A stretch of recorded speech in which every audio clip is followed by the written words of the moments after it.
ఓం గం గణపతయే నమః. స్వర్ణలక్ష్మి నమస్తే అస్తు. పరబ్రహ్మ స్వరూపిణి రాజ్యం దేహి ధనం దేహి సర్వకామాంచ దేహి మే. స్వర్ణలక్ష్మి అమ్మవారు ప్రతి ఒక్కళ్ళకి చక్కగా బ్రహ్మతత్వాన్ని, తద్వారా ప్రతి ఒక్కళ్ళు ప్రతి నిమిషం సంతోషంగా, హ్యాపీగా, ఉత్సాహంగా ఉండాలని చెప్పేసి అమ్మవారి యొక్క కృపా కటాక్షం ప్రతి ఒక్కళ్ళ మీద ఉండాలని చెప్పేసి మనం కోరుకుందాం. అమ్మవారిని ప్రార్థిద్దాం. అంతేకాకుండా ప్రతి ఒక్కళ్ళకి కూడాను రాజ్యం దేహి అమ్మవారు ఒక అథారిటీని, ఒక పవర్ని, ఒక స్టేటస్ని, ఒక దర్పాన్ని ప్రతి ఒక్కళ్ళకి ఇవ్వాలని చెప్పేసి కోరుకుంటూ, దీనితో పాటుగా ధన సమృద్ధి, ధనం అనేది ప్రతి ఒక్కళ్ళకి ఉండాలని, చక్కగా వాళ్ళ ఇంటి నిండా బ్యాంక్ అకౌంట్లు నిండా ఎక్కడ పెట్టినా ధనం ఉండాలని, ప్రతి ఒక్కళ్ళకి ధనం లేదు అన్న ఒక ఫీలింగ్ అనేది వాళ్ళకి రాకుండా సమృద్ధిగా ధనం ఉండాలని చెప్పేసి అమ్మవారిని ప్రార్థిస్తూ, దీనితో పాటు సర్వకామాంచ దేహిమి అంటే మన మనసులోకి వచ్చిన ప్రతి కోరిక కూడా అమ్మవారి తక్షణమే నెరవేర్చాలి. ఈ విధంగా అమ్మవారి యొక్క కృపా కటాక్షం మన మీద ఉండాలి. 12 రాసుల వారు కూడా చక్కగా అభివృద్ధి జరిగి ఎంతో ఉత్సాహంగా ఉన్నతంగా ఎదగాలని చెప్పేసి మనం కోరుకుందాం.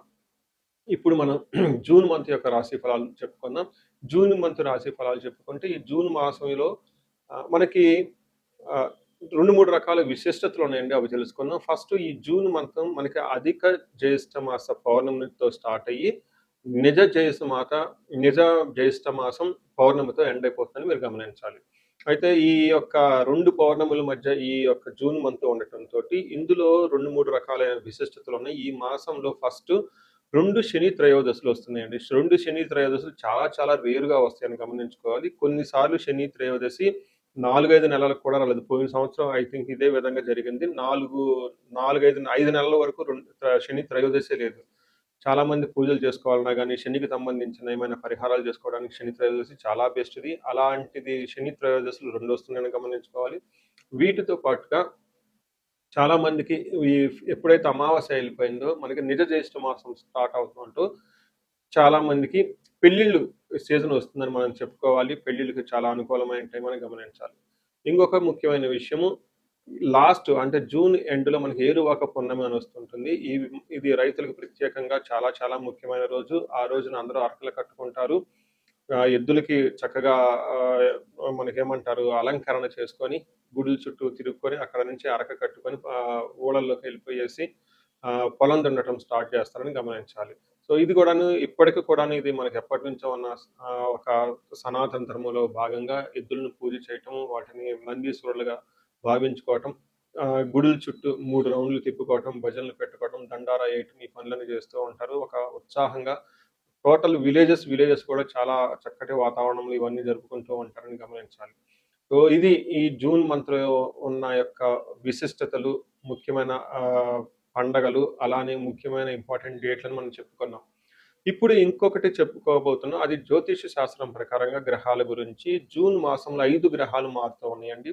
28వ తారీఖున అంటే నెల బిగిన్ అవ్వక ముందే బుధుడు మారుతూ ఉన్నారు. వీళ్ళతో పాటు శుక్రుడు, కుజుడు, సూర్యుడితో మారుతూ ఉన్నారు జూన్ మాసంలో. ఇంకా ముఖ్యమైనది సంవత్సరానికి ఒక్కసారి మారే గ్రహం ఏంటంటే గురువు మారుతూ ఉన్నారు. ఈ గురువు జూన్ 2వ తారీఖున మారుతూ ఉన్నారు. అంటే మనం జూన్ మంత్లో 5 గ్రహాల యొక్క ప్రభావం ఎలా ఉండబోతుంది అనేది మనం చెప్పుకుంటూ ఉన్నాం అనమాట. మనము ధనుసు రాశి జూన్ మంత్లో చూసుకుంటే కొంచెము మారుతున్న 5 గ్రహాల్లో 4 గ్రహాలు ప్రతికూలంగా ఉన్నాయి, అనుకూలంగా లేవు అని గమనించాలి. సో విశేషాలు ఇంకా వివరాలు తెలుసుకునే పోయే ముందు ఇందులో ఉన్న నక్షత్రాలు చూస్తే మూల 1, 2, 3, 4 పాదాలు, పూర్వాషాఢ 1, 2, 3, 4 పాదాలు, ఉత్తరాషాఢ ఫస్ట్ పాదం అంతా ఈ రాశిలో ఉంటారు. ఇందులో ఉన్న పేరు బలం బట్టి చూసుకుంటే యో భా భీ భూ దా భా దా భే అన్న లెటర్స్ అంతా కూడా ఇందులో ఉంటాయని గమనించాలి. లఘు గోచారం, సూక్ష్మ గోచారం ప్రకారం ఒక్కొక్క గ్రహం ఎలాంటి వీళ్ళకి హెల్ప్ చేస్తుందో చూద్దాము. సూర్యుడి వల్ల మీరు యాత్రలు చేసే అవకాశం ఎక్కువగా ఉంటుంది. 5వ స్థానంలో కుజుడు ఉండటం వల్ల అర్ధనాశనం, ధనాన్ని కోల్పోయే అవకాశం ఉంటుంది. 7వ స్థానంలో బుధుడు ఉండటం వల్ల విరోధం, అంటే మిమ్మల్ని ఏదైనా పని చేస్తే అందులో మిమ్మల్ని ఆటంకాలు పరిచే వాళ్ళు ఎక్కువ ఉంటారు. శుక్రుడు సంపాదనలు ఇస్తూ ఉంటారు. అంటే మీరు చూస్తే 5 గ్రహాలు మారటం, ఒక శుక్రుడు తప్ప మిగతా గ్రహాలు అంత అనుకూలంగా లేవు. కొంచెం ఈ మంత్లో కేర్ఫుల్గా ఉండవలసిన మంత్ అని మీరు తెలుసుకోవాలి. సో ముఖ్యంగా వీళ్ళకి సూర్యుడు చూసుకుంటే 6వ ప్లేస్ నుంచి 7వ ప్లేస్కి మారుతూ ఉన్నారు జూన్ 15th తర్వాత. 15th ముందు అయితే చక్కగానే ఉంటుంది, కానీ తర్వాత కొంచెం కాంప్లికేషన్స్ ఉంటాయి అని చెప్పుకోవాలి. ఏ ప్రకారంగా అంటే మనకి సామంత జన విద్వేష, దారాపీడ సుతామయ, ఉత్సాహ భంగకారిణి, గోచారస్తే సప్తమే రవి అని మనకి సంస్కృతంలో చెప్తారు. దాని ప్రకారం ఏంటి, మీ కింద పనిచేస్తున్న సామంత జన విద్వేష, మీ కింద ఉన్న ఎంప్లాయీస్ కానివ్వండి, సబార్డినేట్ కానివ్వండి, మీ కింద ఉన్న ఫాలోవర్స్ కానీ ఎవరైనా ఉంటే వాళ్ళు మీ మాట సరిగా వినకుండా మీకు ఆటంకాలు కలిగించే అవకాశం ఉంటుంది. మిమ్మల్ని ద్వేషించే వాళ్ళు ఎక్కువ ఉంటారని తెలుసుకోవాలి. అంతేకాకుండా దారాపీడ సుతామయం అంటే మీకు హస్బెండ్ ద్వారా, లేదంటే పిల్లల ద్వారా, లేదంటే స్పౌస్ ద్వారా కొంచెం ఆటంకాలు కలిగించే అవకాశం ఉంటుంది. లేదంటే వాళ్ళకు కొంచెం అనారోగ్యానికి గురయ్యే అవకాశం ఉంటుందని మీరు గమనించాలి. దీనితో పాటు ఉత్సాహ భంగకారిణి. మీరు ఎనర్జెటిక్‌గా ఏదైనా పని చేద్దాం అనుకుంటే మీకు అన్ని ఆటంకాలు కలిగే అవకాశం ఉంటుందని గమనించుకోవాలి. ముఖ్యంగా 15th జూన్ 15th నుంచి ఆహ్, జూన్ 15 నుంచి జూన్ 25 ఒక 10 డేస్ సూర్యుడి యొక్క ప్రభావం అధికంగా ఉండటంతో కొంచెం కేర్‌ఫుల్‌గా ఉండాలి. శారీరకంగా టైర్డ్‌నెస్, ఎక్కువగా అలసట వచ్చే అవకాశం ఉంటుంది. ఇదే ప్రకారంగా కుజుడు కూడాను అంత అనుకూలంగా మీకు లైరు కొంచెం ఇబ్బందానికి గురయ్యే అవకాశం ఉంటుంది. 5th హౌస్‌లో కుజుడు ఉండటం వల్ల ఓవర్‌గా ఆల్కహాలిక్ తీసుకోవటం, ఓవర్‌గా స్మోకింగ్ చేయటం, ఓవర్‌గా అన్‌వాంటెడ్ ప్లెజర్స్ మీద ఎక్కువగా ఫోకస్ చేయటం, మనసునేది ఒక చోట ఉండకుండా గ్యాంబ్లింగ్ ఈ టైప్ అన్ని వాటి మీద ఎక్కువగా పడుతూ ఉంటే అవకాశం ఉంటుంది. కొంచెం ఈ హ్యాబిట్స్ ఉన్నవాళ్ళు జాగ్రత్తగా ఉండడం ఎంతైనా ముఖ్యం. మనకి సంస్కృతంలో ఏం చెప్తారంటే, దేహజాడ్యం సంతాప కాలతిక్రమణ భోజనం దురితం కర్మలాభచ్చ భౌమే పంచమ స్థితే సంయుతే అని చెప్తారు. అంటే 5వ స్థానంలో ఉండటం వల్ల దురితం కర్మలాభచ్చ, ఏదైనా పని చేస్తే అందులో మీకు సరైన లాభం ఉండదు, అశాంతిగా ఉంటారు, పితృలతో గొడవలు ఉంటుంది, అకాలమైన భోజనము, పాప పనులు చేయాలన్న ఒక ఆలోచన, ఇవన్నీ ఉంటాయి. కొంచెం జాగ్రత్తగా పెట్టుకోవాలి. అయితే విపరీతమైన ఖర్చులు కూడా అయ్యే అవకాశం ఉంటుంది. అనవసరంగా గాయాలు, అవి ట్రావెల్స్ లో ఇబ్బందులు పడే అవకాశం కూడా ఉంటుందని గమనించుకోవాలి.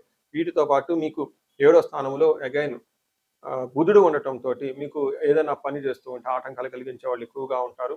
ట్రాన్సాక్షన్స్ ఏమైనా చేస్తే అందులో ఇబ్బంది పడే అవకాశం ఉంటుంది. రవాణాలు ఎక్కడెక్కడైతే మూవ్‌మెంట్ కదులుతూ ఉన్నప్పుడు అవి ఆన్‌లైన్ ట్రాన్సాక్షన్స్ కానివ్వండి, బిజినెస్ ట్రాన్సాక్షన్స్ కానీ కొంచెం ఆటంకాలు ఎదురవుతాయని గమనించుకోవాలి.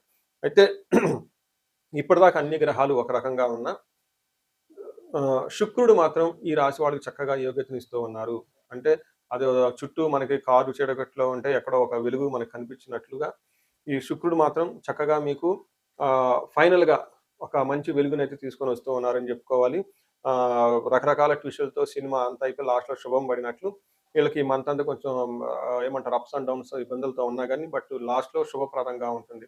దానికి ముఖ్యమైన గ్రహం శుక్రుడు కాబట్టి శుక్రుడు ఏం చదవరు దుఃఖానాశాంతః మహాసౌఖ్యం బంధుమిత్ర సమాగమః రాజదర్శనం అర్ధప్రాప్తి అష్టమస్తే భవేత్ భృగునందనే అని మనకి సంస్కృతంలో వివరించడం జరిగింది. దాని మీనింగ్ చూసుకుంటే దుఃఖానాశః, ఎంత దుఃఖం వచ్చినా గానీ ఆ దుఃఖాన్ని మీరు పోగొట్టుకుంటారు. మహాసౌఖ్యం, ఓవరాల్‌గా చాలా కంఫర్టబుల్‌గా ఉంటారు. బంధుమిత్ర సమాగమః, బంధువులతోటి మిత్రులతోటి కలుస్తూ ఉంటారు. రాజదర్శనం ప్రాప్తి, హైయర్ అఫీషియల్‌ని కలవటము, రాజకీయ నాయకులు వాళ్ళని కలవటం, రాజకీయ నాయకులు అయితే వాళ్ళపై అధికారులను కలవటం, ఇలా పై ఉన్న ఎవరైతే వాళ్ళ పై స్థాయి వాళ్ళు ఉన్నారో వాళ్ళతో చక్కగా కలిసి వాళ్ళతో సంప్రదింపులు చేసుకొని కావాల్సిన పనులన్నీ రాబట్టుకునే అవకాశం చాలా ఎక్కువగా ఉంటుంది. అర్ధ ప్రాప్తి ఫైనల్‌గా కీర్తి, గౌరవము, అభివృద్ధి, సంపదలు వస్తాయని గమనించుకోవాలి. అదేవిధంగా శుక్రుడు 2వ స్థానంలో చూడటంతోటి ఈ స్మూత్‌గా డబ్బులు సంపాదించుకోవటం, చక్కటి ఫుడ్ తినటము, కుటుంబ సభ్యులతో చక్కగా కలిసి ఉంటారని తెలుసుకోవాలి. సో చూసారు గదండీ! ఇప్పటిదాకా అన్ని గ్రహాలు ఇబ్బంది పెడుతున్నా, శుక్రుడు మీకు లాస్ట్‌లో ఒక మంచి ఉత్సాహకరమైన వాతావరణాన్నిచ్చి మంచి చేస్తారని మీరు గమనించుకోవాలి. సో ఈ ప్రకారంగా మీరు ఈ మంత్ కొంచెం ఆలోచించుకొని ఇంపార్టెంట్ పనులేమైనా ఉంటే పోస్ట్‌పోన్ చేసుకుంటే చాలా బెటరు. అయితే అప్పటిదాకా జరుగుతున్న రొటీన్‌గా చేసే పనులు మాత్రం యాజ్ ఇట్ ఈస్‌గా చేస్తూ ఉంటే సరిపోతుంది. సో ఈ రాశి వాళ్ళకి పరిహారాలు చూసుకుంటే వీళ్ళకి నవగ్రహ ఆరాధన చాలా ఇంపార్టెంటు. మహాన్యాసపూర్వక ఏకాదశి రుద్రాభిషేకం చక్కగా ఇంట్లో చేపించుకుంటే ఏమైనా దోషాలుంటే పోతూ ఉంటాయి. అలా కాకపోయినా ఇంకా ఏదైనా ఒక వ్రతం గాని, హోమం గాని మీకు చక్కగా 15th తర్వాత నిజ జ్యేష్ఠ మాసంలో ఏమైనా చేసుకుంటే చక్కగా కలిసొచ్చే అవకాశం ఉంటుంది. వీలైతే ఎక్కువగా వెకేషన్‌కెళ్ళండి. ఆశ్రమాలకి, మఠాలకి అక్కడ కొంచెం టైమ్ స్పెండ్ చేస్తే బాగుంటుంది. మనం ఇప్పుడు రెమెడీస్ చూసుకుంటే ముఖ్యంగా నేను అందరికి సలహా ఇచ్చేది ఏంటంటే మీ వయసు గనుక 35-45 ఉండి ఎక్కడ లైఫ్‌లో మీరు ఆగిపోయారు. ఇప్పటిదాకా గ్రోత్ ఉండి, చక్కగా ఒక మేనేజర్ పొజిషన్‌లో ఉండి, ఉన్నతంగా ఉండి, కానీ లైఫ్ ఇప్పుడనేది మీకు ఛాలెంజింగ్‌గా ఉంది. దీన్ని మనం జనరల్‌గా మిడ్ లైఫ్ క్రైసిస్ అని చెప్తూ ఉంటారు చాలామంది. బట్ జ్యోతిష శాస్త్రంలో మిడ్ లైఫ్ క్రైసిస్ ఎందుకు వస్తుందనేదని చాలా చక్కగా వివరించడం జరిగింది. ఆ టైంలో మీకు శాపాలనేవి యాక్టివేట్ అవుతూ ఉంటుంది. ఆ టైంలో మీకు గ్రహ దోషాలని ఉంటాయి. ఈ గ్రహ దోషాలు కూడా మీకు యాక్టివేట్ అవుతూ ఉంటాయి. ఇది ఒక్కసారి మీరు ఇన్ కేస్ మీ ఏజ్ గనుక అలా ఉండి ఇప్పటిదాకా బాగుండి మధ్యలో మేము లైఫ్‌లో స్ట్రక్ అయిపోయాము. గ్రోత్ లేదు, డైరెక్షన్ లేదు, సరిగ్గా ఇంప్రూవ్‌మెంట్ లేదు, రిలేషన్‌షిప్స్‌లో ప్రాబ్లమ్స్ వస్తూ ఉన్నాయి. ఎలా ఎళ్ళాలో కన్‌ఫ్యూజన్‌లో ఉన్నారు అనుకున్నప్పుడు ఖచ్చితంగా ఒకసారి జ్యోతిష శాస్త్రంలో మీ ఇండివిడ్యువల్ హారోస్కోప్ చూపించుకోండి. అందులో టోటల్ శాపాలేమైనా ఉన్నాయా స్కాన్ చేసుకొని అవి ఇప్పుడు యాక్టివ్‌గా ఏమైనా ఉన్నాయో తెలుసుకోవడం చాలా చాలా ముఖ్యం. ఇప్పటిదాకా మనం చెప్పుకున్న ఈ గోచార ఫలితాలు మీకు ఒక 30, 40% మాత్రమే ఎఫెక్ట్ అవుతాయి. 100% మీ జాతకం కరెక్ట్‌గా ఎలా ఉందని తెలుసుకోవడానికి ఇండివిడ్యువల్ జాతకం చూపించుకోవడం చాలా ఇంపార్టెంట్. అందులో ఉన్న దశలు ఎలా ఉన్నాయి, భుక్తులు ఎలా ఉన్నాయి చూసుకొని చక్కగా పరిష్కారాలు చేసుకొని, పరిహారాలు చేసుకుంటే లైఫ్ అనేది 10 రెట్లు ముందెళ్ళే అవకాశం ఎక్కువగా ఉంటుంది. చాలా మందికి ధనానికి ఇబ్బంది పడిపోతూ ఉంటారు. అప్పటిదాకా ధనం ఫ్లో ఉంటుంది. సడెన్‌గా ధనం ఫ్లో ఆగిపోయి ఉంటుంది. వాళ్ళు స్వర్ణలక్ష్మి విశేష హోమం చేపించుకోవటం, కుబేర పాశుపతం చేపించుకోవటం చాలా ముఖ్యం. దీనితో పాటు చాలామంది భార్యాభర్తల మధ్య అన్యోన్యత అనేది లేకుండా చాలా ఇబ్బంది పడిపోతూ ఉంటారు. ఏదో ఉన్నామంటే ఉంటారు కాబట్టి, ఈ యొక్క భార్యాభర్తల మధ్య గొడవ వల్ల ఇంట్లో అనేక రకమైన ప్రాబ్లమ్స్, మిస్‌అండర్‌స్టాండింగ్స్ వస్తూ ఉంటాయి. బంధువులు, చుట్టాలతో కూడా ఒక్కోసారి మీకంతా విలువ ఇవ్వకుండా పోతూ ఉంటారు. ఇలాంటి వాళ్ళు అన్యోన్య దాంపత్య పాశుపతం చేపించుకోవటము, లేదా విశ్వావసు గంధర్వరాజ మహా హోమం చేపించుకోవటం, విశేష హోమం చేపించుకుంటే జాతకంలో ఉన్న దోషాలు పోయి చక్కగా ఉంటారు. ఇవి కాకుండా ప్రతి ఒక్కళ్ళకి ఈ మధ్య అమెరికాలో ఉంటూ ఉంటారు. లేదంటే ఎన్ఆర్ఐలు చాలా మంది ఉంటారు. చాలా డైలమా ఉంటుంది. ఏ కెరియర్‌లో ఎళ్తే బాగుంటుంది? ఇండియాలో ఉంటే బెటర్‌గా ఉంటుందా? లేదంటే ఇండియా నుంచి ఫారిన్ ఎళ్తే బావుంటుందా? ఫారిన్ సెటిల్‌మెంట్ యోగం ఉందా? అసలు ఫారిన్‌లో ఎంతకాలం ఉంటాం? ఇలాంటి విషయాలు చాలామంది ఈ వీసాల గురించి, గ్రీన్ కార్డుల గురించి, లేదంటే ఎంఎస్ చేయాలనుకున్న వాళ్ళకి చాలా కన్‌ఫ్యూజన్‌లో ఉంటారు. అలాంటి వాళ్ళు కూడా ఒకసారి జాతక చక్రం చూపించుకుంటే చాలా బాగుంటుంది. యూజువల్‌గా వీసాలు రావటానికి నేను మన్యు పాశుపత అభిషేకం విత్ రాహు గ్రహానికి శాంతులు ఎక్కువ చేస్తూ ఉంటాను. ఇలా రాహువుకి సంబంధించి మన్యు పాశుపతం చేస్తే వీటితో పాటు లక్ష్మీ గణపతి జపము, ఈ స్వర్ణలక్ష్మి జపం చేసుకుంటూ ఉంటే ఇక్కడ ఫారిన్‌లో ఈ వీసా ప్రాసెసింగు లేదంటే ఈ డాక్యుమెంటేషన్ వర్క్ అనేది చాలా చక్కగా ఫాస్ట్‌గా ఎలాంటి ఆటంకాలు లేకుండా అయ్యే అవకాశం ఉంటుంది. ఇది కాకుండా ఇంకా మీరు ఏమైనా ఇండివిడ్యువల్‌గా మీకు ఛాలెంజెస్ ఉన్నాయి. హెల్త్ బాగాలేదు, మహామృత్యుంజయ హోమము, ఇంకా ఏమైనా మీకు ఈ మీ యొక్క శత్రు బాధలు విపరీతంగా ఉన్నారు. చండీ హోమం చేపించుకోవటం. చండీ హోమంతో పాటు ఇంకా మీకు విపరీతంగమైన మిమ్మల్ని ఇబ్బంది పెట్టేసి, మిమ్మల్ని భయభ్రాంతులకు గురి చేసే వాళ్ళు ఎక్కువగా ఉన్నారు. బగలాముఖి జపము, హోమము ఇవి చేపించుకుంటూ ఉంటే మీ చుట్టూ ఒక మంచి ప్రొటెక్టివ్ ఎన్విరాన్మెంట్ ఉంటుంది. సో, ఈ మధ్య కాలంలో ఎక్కువగా నేను చండీ హోమాలు కూడా చక్కగా చేస్తూ ఉన్నాను. సాఫ్ట్‌వేర్ వాళ్ళకి, రాహు దశ నడిచిన వాళ్ళకి, రాహు అంతర్దశలో ఉన్నవాళ్ళు. ఇంకా నేను చాలా మందికి కాలసర్ప దోషాలు కూడా దగ్గరుండి చక్కగా నా ఆధ్వర్యంలో పూజలు చేపిస్తూ ఉన్నాను. ఇలాంటి వాళ్ళు మీ ఇండివిడ్యువల్ జాతకంలో ఒకసారి చూపించుకొని, ఎక్కడైనా మీరు లైఫ్ స్ట్రక్ అయ్యాము అనుకుంటే, వాటికి చక్కగా ఎందుకు కారణం తెలుసుకొని, పరిష్కారాలు తెలుసుకోవటం వల్ల మీ లైఫ్ పదింతలే ముందుకెళ్ళే అవకాశం ఎక్కువగా ఉంటుంది. మీ అందరికి అష్టలక్ష్మి కృప కలగాలని, అలానే అష్టైశ్వర్యాలు, భోగభాగ్యాలు కలగాలని చెప్పేసి నేను కోరుకుంటున్నాను. నమస్తే.